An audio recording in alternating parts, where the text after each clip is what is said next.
बच्चों नमस्कार, मैं राजेश कुमार मीणा, सहायक आचार्य इतिहास, राजकीय महाविद्यालय। बच्चों, इससे पूर्व अपन ने बक्सर के युद्ध के बारे में पढ़ा था, इसके कारणों का अध्ययन किया था। अब हम बक्सर के युद्ध के परिणामों के बारे में अध्ययन करेंगे।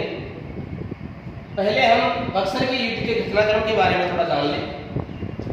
बक्सर का युद्ध बंगाल के नवाब मीर कासिम और अंग्रेजों के बीच 22 अक्टूबर 1764 को हुआ था। एक तरफ मीर कासिम था, दूसरी तरफ अंग्रेज सेनापति मिर्जा मुनरो। मीर कासिम के साथ अवध का नवाब सुजाउद्दौला और मुगल सम्राट शाह आलम थे।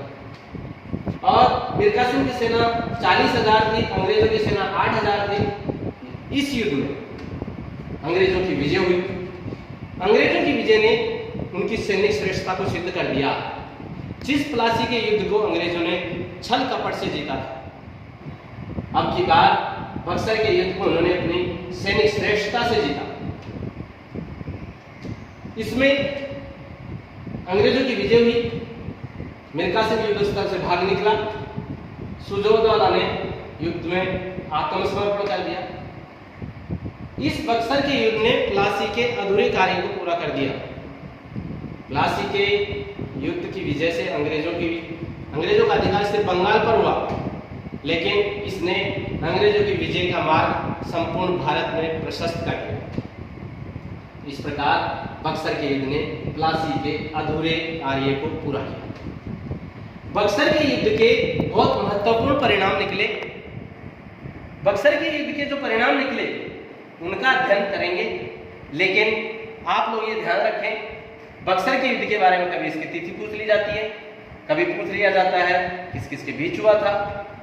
और बक्सर के युद्ध के बारे में बड़े के समूह में आता है बक्सर के युद्ध के परिणामों के बारे में।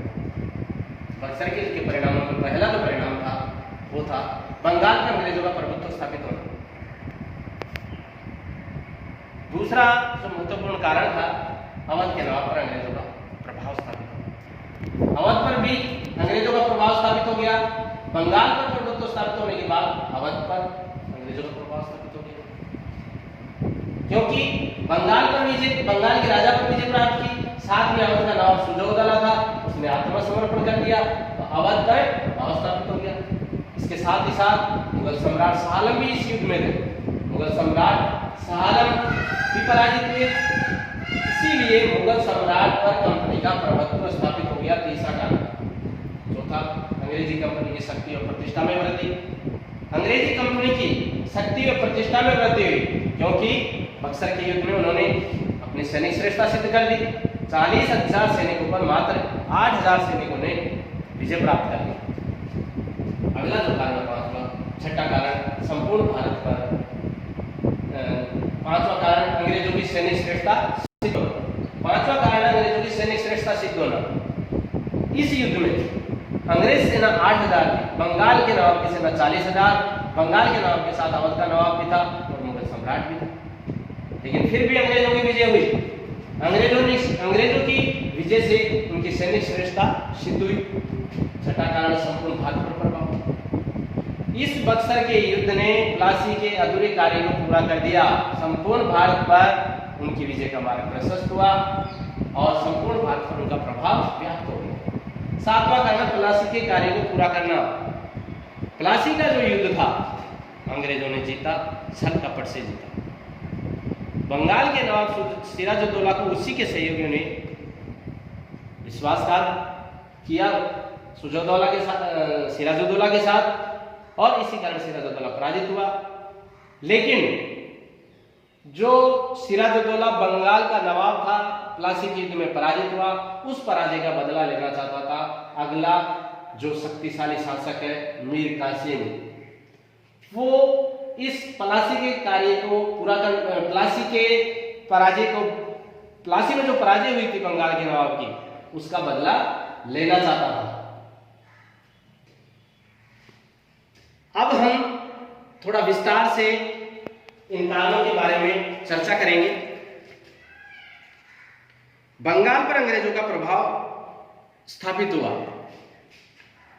आधुनिक भारत के बक्सर के युद्ध का महत्वपूर्ण स्थान है। अंग्रेजों की निर्णायक विजय हुई और बक्सर का युद्ध प्लासी से अधिक महत्वपूर्ण है। यह युद्ध भारत के निर्णायक युद्धों में गिना जाता है। बक्सर के युद्ध के परिणाम स्वरूप बंगाल पर अंग्रेजों का प्रभुत्व स्थापित हो गया। अब अंग्रेज बंगाल के वास्तविक शासक हो गए। अवध के नवाब पर अंग्रेजों का प्रभाव स्थापित होना। अवध का जो नवाब था वो और मुगल सम्राट इस युद्ध में मीर कासिम के साथ थे। इलाहाबाद की संधि हुई 1765 में। अवध के प्रांत पर कंपनी का नियंत्रण स्थापित हो गया और जो अवध का नवाब है उसे कई शर्तें स्वीकार करनी पड़ी। अवध के नवाब को जो पहली शर्त थी वो ये थी कि अवध के नवाब सुजा-उद-दौला से कड़ा और इलाहाबाद के जिले छीन लिए गए और ये दोनों जिले मुगल सम्राट को दे दिए गए। दूसरी शर्त है अंग्रेजों को युद्ध की क्षतिपूर्ति के रूप में शुजा-उद-दौला को 50 लाख रुपए देने पड़े। 50 लाख युद्ध की क्षतिपूर्ति के देने पड़े। अगला जो तीसरी शर्त है वो है नवाब ने कंपनी को अवध में करमुक्त व्यापार करने की सुविधा प्रदान की। तीसरा कारण मुगल सम्राट पर कंपनी का प्रभुत्व स्थापित होना। बक्सर के युद्ध के परिणाम स्वरूप अंग्रेज कंपनी की शक्ति तथा प्रतिष्ठा में अत्यधिक वृद्धि हुई। बक्सर की विजय से अंग्रेजों के लिए उत्तरी भारत में साम्राज्य स्थापित करना सरल हो गया। इस युद्ध के फलस्वरूप केवल बंगाल पर ही नहीं बल्कि अवध के नवाब तथा मुगल सम्राट पर भी कंपनी का प्रभुत्व स्थापित हो गया। अब ईस्ट इंडिया कंपनी एक अखिल भारतीय शक्ति बन गई। अब अंग्रेजों के प्रभाव क्षेत्र का विस्तार बंगाल से दिल्ली तक हो गया। अब भारत में ब्रिटिश शासन की नींव मजबूत हो गई। अगला जो पांचवा कारण है अंग्रेजों की सैनिक श्रेष्ठता सिद्ध होना। सैनिक दृष्टि से भी बक्सर का युद्ध महत्वपूर्ण था। प्लासी का युद्ध अंग्रेजों ने छल कपट से जीता था, जबकि जो बक्सर का युद्ध है ये उन्होंने अपने सैनिक बल से जीता था। अपने सैनिक श्रेष्ठता उन्होंने इसमें सिद्ध की। मात्र 8000 सेना ने 40,000 सेना पर विजय प्राप्त की। अगला जो कारण है छठा, संपूर्ण भारत पर प्रभाव। बक्सर के युद्ध का संपूर्ण भारत पर प्रभाव पड़ा। उत्तर भारत की शक्तिशाली सेनाओं पर विजय से अंग्रेजों को राजनीतिक और सैनिक प्रभाव बढ़ाने में मदद मिली। सातवां कारण है प्लासी के कार्य को पूरा करना। बक्सर के युद्ध ने प्लासी के कार्य को पूरा किया। अंग्रेज बंगाल में ब्रिटिश शासन की स्थापना करना चाहते थे। बंगाल में ब्रिटिश शासन स्थापित करने की प्रक्रिया प्लासी के युद्ध ने शुरू की थी, जिसे परिणति पर पहुंचाने का श्रेय बक्सर का युद्ध है। बक्सर के युद्ध को जाता है।